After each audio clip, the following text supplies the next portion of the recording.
नमस्कार, market times TV में आपका स्वागत है। मैं हूं सुरेश मनचंदा और आप देख रहे हैं नो योर कमोडिटी। जी हां, नो योर कमोडिटी में आज हम जानेंगे देश और दुनिया की मंडियों का वो हाल जहां पर मुनाफे की चाबी छिपी है। साथ ही साथ हम जानने की कोशिश करेंगे कि इस समय पर अंतर्राष्ट्रीय बाजारों में क्या हलचल है, देश की मंडियां क्या कहती हैं, कितनी है अराइवल और कितनी इस समय पर डिमांड देखने को मिल रही है, किस कमोडिटी की क्या कीमत इस समय पर चल रही है और उसका भविष्य क्या कहता है।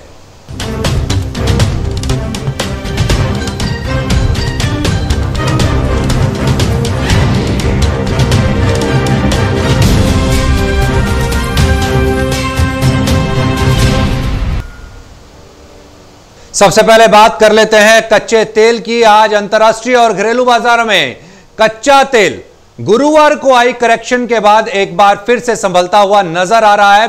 कच्चे तेल में एक बार फिर से निचले स्तरों पर खरीदारी देखने को मिली है। कच्चा तेल एक बार फिर से $63 के ऊपर कारोबार कर रहा है। नवंबर 2018 के बाद कच्चा तेल एक बार फिर $63 के ऊपर अपने आप को मेंटेन किए हुए है। वेनेजुएला पर लगाए अमेरिकी प्रतिबंध और ओपेक देशों के कच्चे तेल के उत्पादन में कटौती के चलते कच्चे तेल की कीमतों में लगातार उछाल देखने को मिल रहा है। यूरोपियन देशों को वेनेजुएला पर लगे प्रतिबंध के चलते रूस से ऊंची कीमतों पर कच्चा तेल खरीद करना पड़ रहा है। ईरान और वेनेजुएला पर लगे इन प्रतिबंधों के चलते विश्व स्तर पर कच्चे तेल की सप्लाई प्रभावित हुई है और कीमतें अपने 4 महीनों के उच्चतम स्तर पर कारोबार करती नजर आ रही हैं। जानकारों की माने तो जानकारों का ऐसा मानना है कि कच्चे तेल की कीमतों में अभी और उछाल देखने को मिल सकता है। अगर हालात ऐसे ही बने रहे तो कच्चा तेल $70 के स्तर पार कर सकता है। साल 2018-19 में हमने कच्चे तेल का जो उच्चतम स्तर देखा है वो $76.90 का स्तर देखा है। कच्चे तेल की कीमतों में बीते 4 महीनों में 51% का उछाल दर्ज किया गया है। कच्चा तेल दिसंबर 2018 में $42 पर कारोबार कर रहा था। चार्ट आपकी स्क्रीन के सामने है। $42 पर कच्चे तेल ने कारोबार किया था साल 2018 दिसंबर में, और उसके बाद 2019 यानी कि अभी हाल फिलहाल की अगर हम बात करें और बात करें 9 तारीख की, जी हां 9 अप्रैल को कच्चे तेल ने $64.73 का उच्चतम स्तर लगाया है, साल 2019 का उच्चतम स्तर। कच्चे तेल की कीमतों के अंदर जो ये तेजी देखने को मिली है, इस समय पर ओपेक देशों ने अपने प्रोडक्शन को जो कम किया है, दूसरा ईरान और वेनेजुएला पर जो अमेरिका ने प्रतिबंध लगाए हैं उसके चलते ये तेजी देखने को मिली और बीते 4 महीने के कारोबार में 51% का, जी हां 51% का जबरदस्त उछाल हमने कच्चे तेल की कीमतों में आते हुए देखा है। 4 सालों के कारोबार के बाद $77 का हमने स्तर देखा था साल 2018 में। अक्टूबर 2018 को 4 सालों के बाद $77 का वो स्तर देखने को मिला था। तेजी आई लेकिन टिक नहीं पाई और देखते ही देखते बाजार निचले स्तरों को छू गया।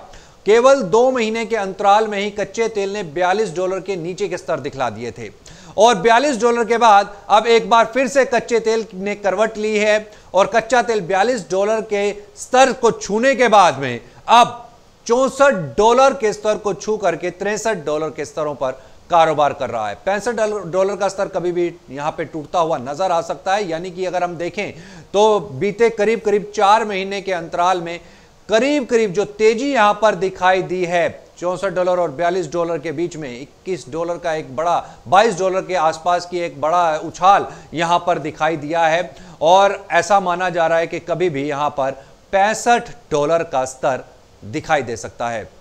हम यहां पर समझने की कोशिश करते हैं कि आखिर अंतर्राष्ट्रीय बाजारों में ऐसा चल क्या रहा है।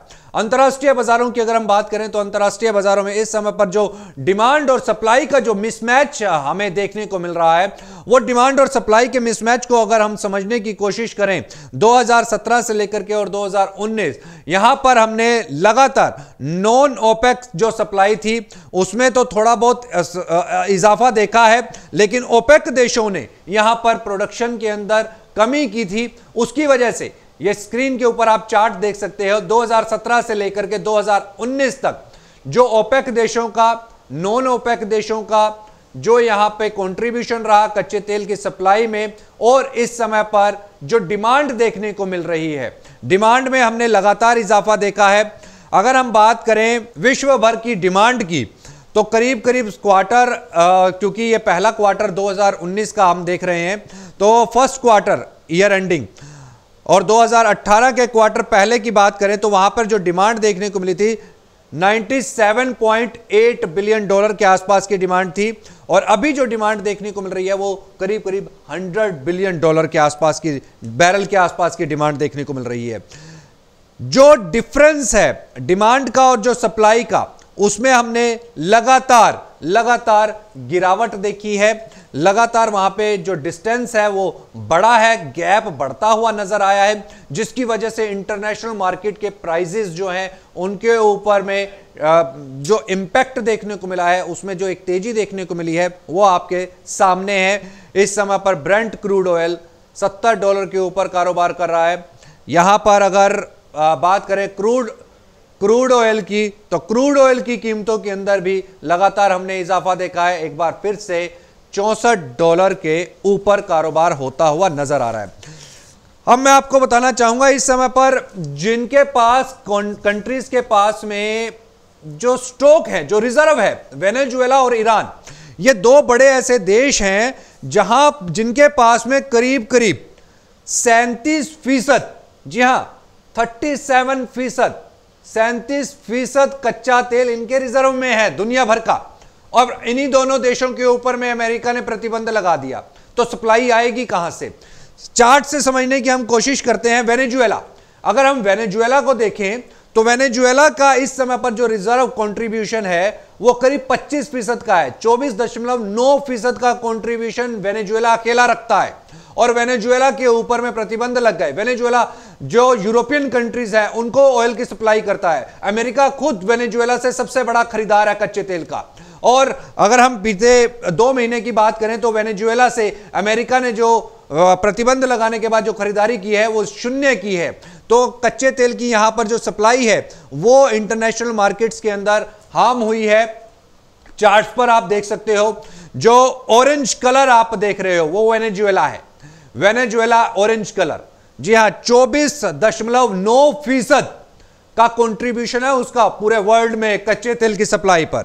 उसके बाद सऊदी अरेबिया ने प्रोडक्शन कम कर दिया है। जो ओपेक देशों ने अभी हाल फिलहाल के अंदर में बीते 3 महीनों में प्रोडक्शन को कम करने का जो एग्रीमेंट साइन किया था, उसमें सऊदी अरेबिया सबसे आगे था, और उसने कहा कि जितना उसने कमिट किया है उससे भी कम करेगा वो प्रोडक्शन, और ऐसा कर रहा है वो। 21.9% का कंट्रीब्यूशन पूरे वर्ल्ड की सप्लाई के अंदर सऊदी अरेबिया का है। उसने भी प्रोडक्शन को कम कर दिया है, जिसकी वजह से सप्लाई हार्म हुई है। तीसरे नंबर पर आ जाता है ईरान। ईरान का कुल कंट्रीब्यूशन 12.8% का है, यानी कि जिसका 1 नंबर का पायदान के ऊपर जो कंट्री है सप्लाई देने वाली, उसके ऊपर प्रतिबंध है, और तीसरे नंबर पर ईरान है। ईरान के ऊपर प्रतिबंध है सप्लाई की, कच्चे तेल उससे कोई भी इंपोर्ट नहीं कर पा रहा है इस समय पर। जैसा कि भी हाल फिलहाल के अंदर भारत के ऊपर भी ये आया था कि हिंदुस्तान से कुछ प्राइवेट कंपनीज जो हैं वो ईरान की कंपनी से ऑयल परचेज कर रही हैं, तो उसके ऊपर अमेरिका ने कड़ी आपत्ति जताई थी, और उसके बाद अमेरिका की तरफ से ही यह बयान आ गया था कि भारत का कोई भी कंपनी जो है भारत की, वो अब ईरान से कच्चे तेल की खरीद नहीं करेगी। इराक 12.1% का कंट्रीब्यूशन। ये 4 बड़े ऐसे देश हैं जो डबल डिजिट में अपना कंट्रीब्यूशन दे रहे हैं कच्चे तेल की सप्लाई के अंदर। यहां वेनेजुएला 24.9% और ईरान को समझने की बात है, यानी कि दोनों का अगर कंट्रीब्यूशन देखा जाए तो 37.7% का कंट्रीब्यूशन जो है वो यहां पर हार्म हो गया है। सप्लाई डैमेज हो गई है, सप्लाई रुक गई है। अंतरराष्ट्रीय बाजारों के अंदर क्रूड का जो इस समय पर डिमांड वैसे की वैसी बनी हुई है, जनरेट हो रही है, लेकिन सप्लाई नहीं मिल पा रही है। उसका एक इंपैक्ट है जिसकी वजह से कच्चे तेल की कीमतों के अंदर हमने ये जबरदस्त उछाल देखा है, और जानकारों का ऐसा मानना है कि कच्चे तेल में हम आने वाले समय में करीब करीब $50 का स्तर भी देख सकते हैं। इसके अलावा अगर हम रिजर्व्स की बात करते हैं, कच्चे तेल की अगर हम रिजर्व्स की बात करते हैं, रिजर्व देखिए आपकी स्क्रीन के ऊपर है। ओपेक देशों का जो कंट्रीब्यूशन रिजर्व्स के बीच में है साल 2018 से साल 2017 तक का, वह है 262.5, और अभी जो हम कंट्रीब्यूशन देख रहे हैं वो 262.5 का देख रहे हैं। लगातार जो बिलियन बैरल्स के अंदर में इंक्रीमेंट हुआ है इन देशों के बीच में, काफी जबरदस्त रिजर्व्स हमने यहां पर देखे। और अब चूंकि सप्लाई रिजर्व्स होने के बावजूद भी यहां पर हार्म हुई है और अंतर्राष्ट्रीय बाजारों में उसके बाद हमने कच्चे तेल की कीमतों में इजाफा आते हुए देखा है। बात थी ये कच्चे तेल की। अब बात कर लेते हैं हम सोने और चांदी की। इस समय पर अंतर्राष्ट्रीय बाजारों में सोना और चांदी क्या कह रहे हैं, इस पर भी हम बात कर लेते हैं, इसका भी हम रुख जान लेते हैं। अंतर्राष्ट्रीय बाजारों में सोने की अगर बात करें तो हाल फिलहाल के अंदर जो हमने गिरावट देखी, $1300 के नीचे जो हमने सोने को आते हुए देखा, वहां मामूली सा एक इजाफा देखने को मिल रहा है। चांदी में भी मामूली बढ़त दर्ज की गई है, हालांकि $15 के अभी भी नीचे अंतरराष्ट्रीय बाजारों के अंदर बनी हुई है। चांदी में भी निचले स्तरों के ऊपर हल्की फुल्की खरीदारी को लौटते हुए हमने देखा है। तकनीकी तौर के ऊपर अगर सोने और चांदी की बात की जाए तो तकनीकी तौर के ऊपर सोने और चांदी के चार्ट साफ तौर के ऊपर यह दिखला रहे हैं कि निचले स्तरों के ऊपर हल्की एक रिकवरी जरूर दिखाई दी है, लेकिन जब तक $1320 के ऊपर सोना सस्टेन नहीं करता है, एक दो दिनों की ट्रेडिंग $1320 के ऊपर नहीं होती है, तब तक सोना $1280 से लेकर के और $1320 के दरमियान ही कारोबार करता हुआ नजर आएगा। नीचे में एक बहुत ही महत्वपूर्ण सपोर्ट जो है वो $1280 के आसपास का यहां पर दिखाई देता है, और ऊपर की अगर हम बात करें तो $1320 यहां पर एक बहुत बेहतरीन एक रेजिस्टेंस यहां पर दिखाई देता है। अगर $1320 के ऊपर सोना कारोबार करता है तो निश्चित तौर के ऊपर $1350 और फिर उसके बाद में $1400 के ऊपर के स्तर हाल फिलहाल ही देखने को मिल सकते हैं, बशर्ते कि $1320 के ऊपर सोना 1 से 2 दिन यानी कि 24 से 48 घंटे अगर कारोबार करता है तो। वक्त हो गया है यहां पर एक छोटे से ब्रेक का। ब्रेक के बाद लौटेंगे, खबरों का सिलसिला जारी है और साथ ही ब्रेक के बाद जानने की कोशिश करेंगे घरेलू बाजारों में चावल का बाजार क्या कहता है।